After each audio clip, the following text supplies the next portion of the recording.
Hey guys, welcome back. I realize I forgot to wish everybody a happy Hanukkah, which was 2 months ago now, I think. And since I didn't make any videos around Christmas, Merry Christmas, and now, Happy New Year. I hope your holidays were enjoyable and as stress-free and COVID-free as possible. I had a really rough time getting home because my family is in Seattle and SeaTac over the weekend, last weekend, not this last weekend, but the one before, the one immediately after Christmas, so Sunday and the preceding week, had, if I remember correctly, the most flight cancellations of any airport in the world. So it was a hell of a time getting home, which is why I didn't make any videos last week. But I'm home now, and I'm excited to talk more about some Imperial Knights. When battle calls, each knightly house rouses their great war machines. A lone knight is a one-man army, more than capable of turning back a raiding Xenos warband or a herd of rampaging beasts. For larger threats, detachments or entire households of knights march forth, a sight as stirring and glorious for its allies to behold as it is terrifying for its foes. When a high king calls for war, his knightly house and all others who owe him fealty are duty-bound to obey. Failure to honor such commitments brings great shame upon a house, a stain of infamy that will never be forgotten, either by the house itself, its peers, or its rivals. However, such is the hold of duty and honor upon the nobles that it is a rare day indeed when a knight fails to answer a summons. Beyond the defense of home and hearth, a high king can muster his detachments of knights to take part in off-world campaigns. This happens most frequently at the behest of the Imperium, a call for aid from a Lord Commander of the Astra Militarum, or a Space Marine chapter master. But the least slight that besmirches a knight's reputation is cause enough to mount a quest for vengeance. The motive behind a war of honor might be easily understood, such as hunting a foe that invaded territory under the High King's protection. However, so tightly wound is the code chivalric that, to the exasperation of the Departamento Munitorum, entire campaigns have been declared for perceived discourtesies, such as the failure to address a baron with the proper title. The exact number of knights in a household detachment varies considerably. However, any knight marching to war is accompanied by a full fanfare, the blaring of trumpets and the cheering of the citizenry as the machine strides from its stronghold's gates. This dazzling panoply increases exponentially for a baron, and even more should the High King and his full exalted court march to battle. At the head of every knightly household is a High King. Directly beneath the High King in rank are his barons. Depending on the size of the knightly house, there may be any number of additional barons, each a lord in his own right, owning some stronghold or key territory. All barons owe allegiance to their High King, but not all barons are equal. Although each knight world maintains their own rituals and hierarchy, the highest-ranking barons are those the High King has selected to join his exalted court. The These are the most loyal and war-experienced of his nobles, and typically rule the largest swaths of territory. Beneath each baron is his fiefdom, the lands that owe him tribute. Those nobles beneath him are his vassals and can be summoned to war at his call. The knights themselves fight individually or in formations usually called lances. However, knights may be summoned to war by their high king, his exalted court, or an individual baron, and in most cases, lances are made up of the vassal knights of different barons, according to each member's individual talents, renown, and determination. So I have a question for you all. If you have an answer, please leave a comment. Which came first, BattleTech or Imperial Knights? Based on what I know, I'm inclined to say BattleTech came first, and so the Imperial Knights are basically just BattleTech, but more grimdark, I guess. BattleTech adapted for 40k. The whole, chivalric code and feudalist social stratification and bonding with your machine and family mechs and stuff like that. So yeah, leave a comment if you know which came first. Even what we're looking at right now, these models, they don't look quite old enough to be older than BattleTech, but again, I don't have a concrete answer.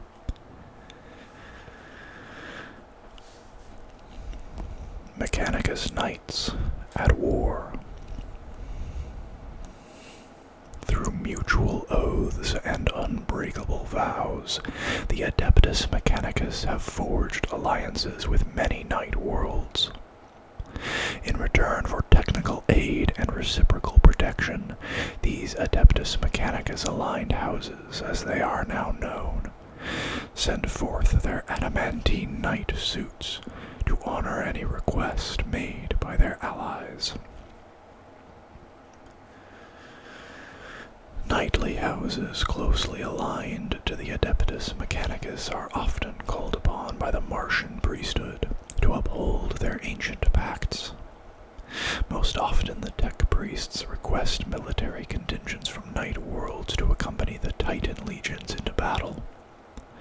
The chosen nobles are tasked with fighting directly in support of the legion's larger battle titans, or are asked to operate independently as scouts to protect the flanks of the slower-moving war machines.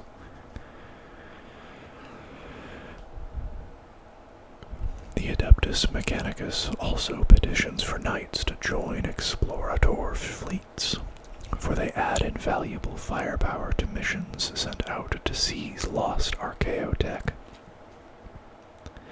When a threat is deemed sufficient, knights are also asked to help defend key planets, especially endangered forge or mineral worlds. In return for such military aid, the knight worlds receive greater technological resources.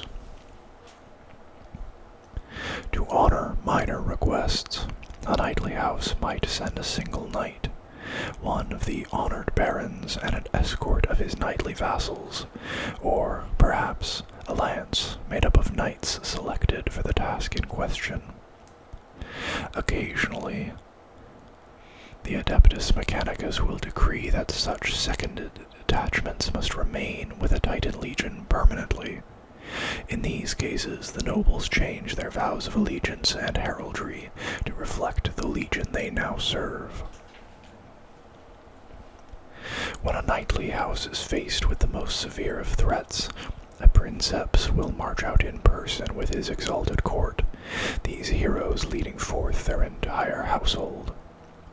These events are times of great fanfare, but given the increasingly hostile nature of the galaxy, such sights occur with ever greater frequency.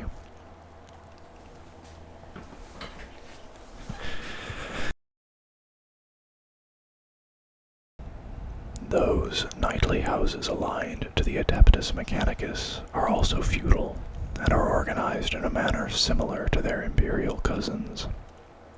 The ruler of the household is known as a princeps, and his degree is final. The rank below princeps is that of baron, and positions within this rank are still hierarchical, based on the individual baron's influence and battle experience. For his ruling council, also called an exalted court, the princeps will promote 4 barons. Known as barons prime, these individuals are second in power only to the princeps himself. Each baron will have a number of vassals beneath him, and it is their duty to muster should they be called to battle. The number and exact organization of these knightly vassals varies wildly from house to house, depending upon the size and power of the knightly house itself. Regardless, when the summons to war is received, lances, groups of oath-sworn knights, and entire household detachments will be drawn from the entire house's strength. Only in unusual circumstances will the princeps, or one acting in his stead, choose to select only from a single baron's vassals.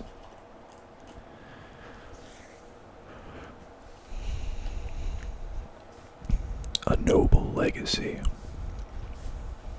The history of the knights is the tale of mankind, from that race's birth upon the world of Terra to its dominion in the stars beyond. Since their creation, the knights have left an indelible footprint upon each era of mankind's development.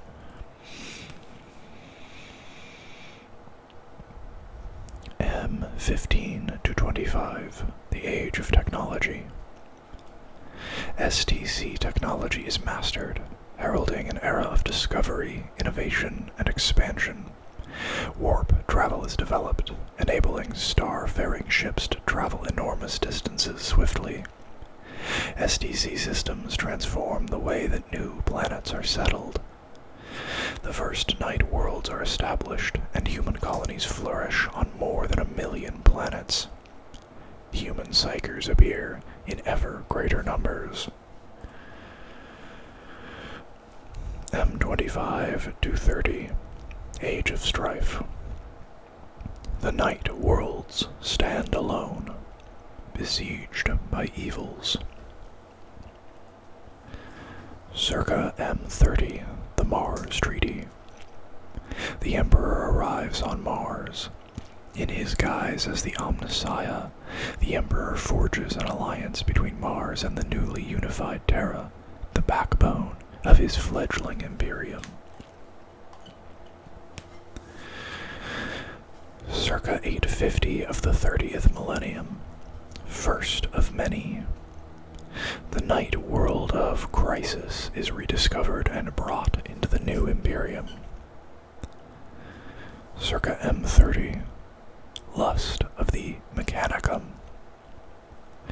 With unseemly fervor, the Mechanicum uses its influence to claim exclusive trading rights with many of the newly discovered night worlds.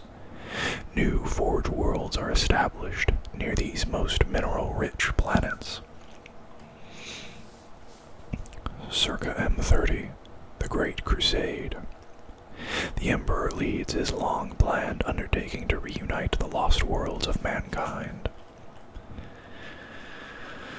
M30 to 31, Great Expansion. Over 100 knightly houses are discovered and welcomed into the fold of mankind.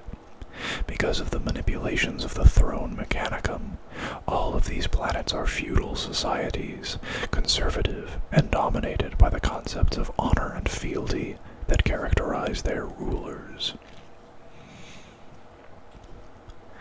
Circa M31, the Horus Heresy. In an act of staggering treason, War Master Horus declares himself ruler of mankind, shattering the newly founded Imperium. This begins a horrific civil war. Circa M31, Death of Traitors. The Emperor slays Horus. Circa M31, the fall of Molech. The rulers of Molech, House Divine, turn to the Chaos powers. A handful of knightly houses likewise follow suit. Circa M31, the Scouring. In a campaign of vengeance, the surviving knightly houses hunt down those of their number that sided with Horus. Seeking redemption for their tarnished reputations, many houses pursue this course with extreme prejudice.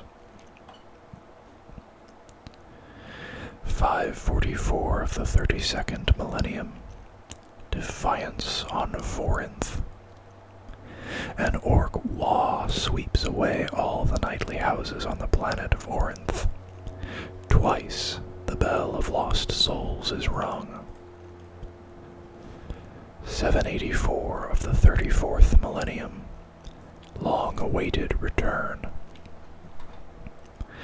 After over a century of self-imposed exile as a Free Blade detachment, the Agaron brothers return to the night world of Silver Dawn. They are welcomed back as heroes. 104 of the 36th Millennium. The War of Recovery.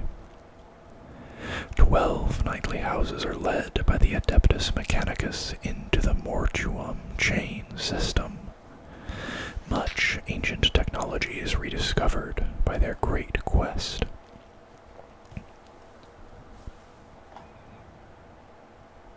Well, that's odd. I'm just realizing.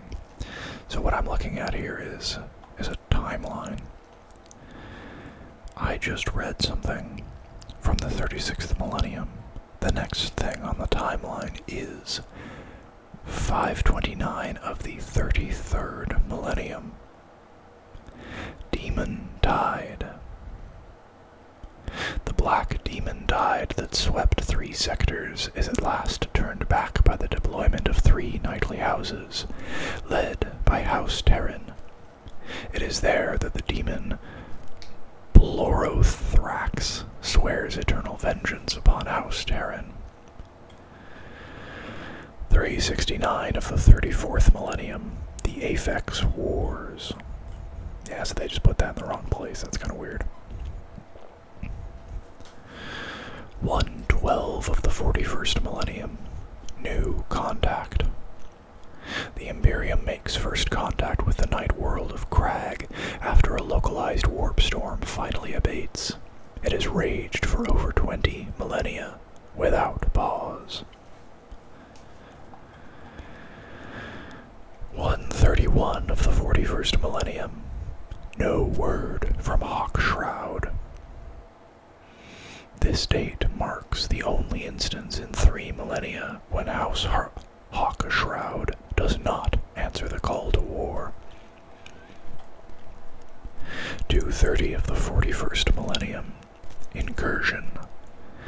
Knights of House Tyrannus battle a demonic incursion on Tarsok 5, taking the fight to the towering Great Unclean One that leads the otherworldly horde. Despite heavy losses, the knights are, at last, triumphant. A bitter new enemy has been made. 249 of the 41st Millennium, Battle of High Kings. In a convoluted war of honor, the High Kings of 6 different knightly houses fight amongst themselves to establish which might claim the title of Lord of the Sextant Stars. Although warned by the High Lords of Terra to desist from such senseless madness, the headstrong knights persist in their ancient traditions, despite all the sanctions the Imperium dare apply. Oops, I missed one. 246 of the 41st Millennium, Slaughter on the Fire Plains. Amid the thundering geysers of geothermal flame, the Knight's House Raven confront and crush Wa Smog Belcha from the fire plains of Voth. 301 of the 41st Millennium, Lost Alliance. 353 of the 41st Millennium, the demigod of Damaskell falls. 559 of the 41st millennium, triumph of House Blackskull. The major knightly houses of the planet of Scooptium 7, are all but destroyed in the initial stages of a vast greenskin invasion. Only the heroes of the world's least favored house, Blackskull, prevent their entire subcontinent from being overrun. Eventually, the last 12 knights of the ruined house retake their entire planet. 401 of the 41st millennium, Duel of Doom. 572 of the 41st millennium, Crushing the Mecha Wa. Led by House Raven, 5 different knightly houses, along with no less than a dozen free blades, halt the mechanized hordes of Wa Glottok. Across several star systems, the Imperial Knights are able to counter the armored columns of battle wagons and looted tanks employed by the wily Glottok. It is on the factory planet of Blasdoom that the war boss Stompa Mob is at last brought to final battle.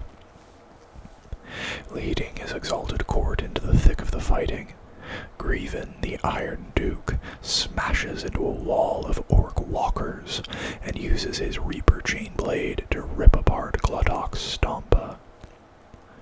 It is later said that the Stompa's head was taken for display in the keep Inviolate. 666 of the 41st millennium, The Hole in Reality. Oh, and we've done it again. 632 of the 41st millennium, Disaster on Nalibraxis II. During the Eoladrian Crusade, House Cadmus detachments landed upon the swamp world of Nalibraxis II. In support of Catachan infantry regiments, the knights are caught in an ambush by 1,000 Suns warband, supported by many demon engines. House Cadmus vows revenge.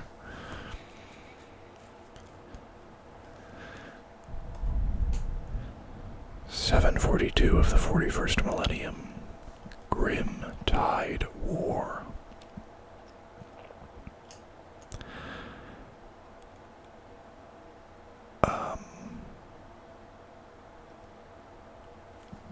There are some numbers here now that appear more like star dates than years.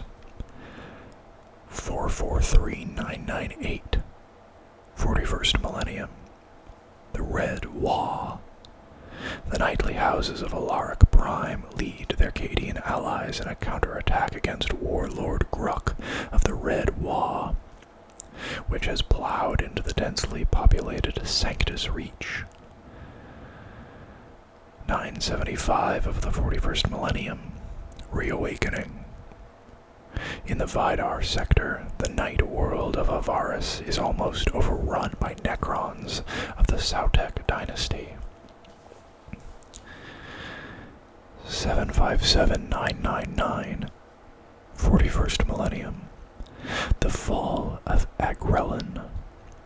The Tau Empire strikes the hive world of Agrellan. The Imperium are hard-pressed to counter the tactics of Commander Shadow Sun, but the timely arrival of several detachments of knights from House Terran stems the tide. A number of free blades also distinguish themselves in the fierce fighting that follows, though Agrellan is still lost. 991879, 41st millennium, Battle of Hellstones. 993 of the 41st millennium, the Dragon Slain. An errant lance from House Griffith joins the relief force to evacuate Yorvith before it can be overrun by Hive Fleet Kraken. Their mission is successful, the surviving knights limping aboard the last ship moments before it blasts off the Forsaken Orb, having claimed a mighty tally of aliens. 995999, 41st Millennium, 13th Black Crusade. A dozen knightly houses rush to reinforce the Cadian Gate.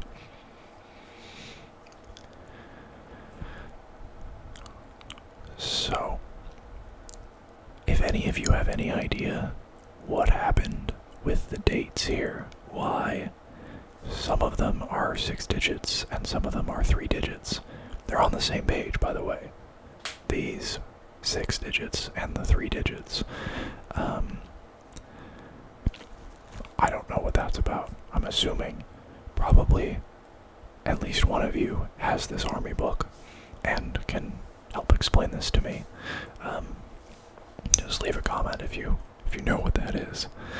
But I think that's where we're going to bring this video to a close.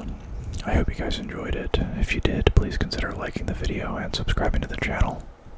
And I'll see you guys next time. Bye-bye.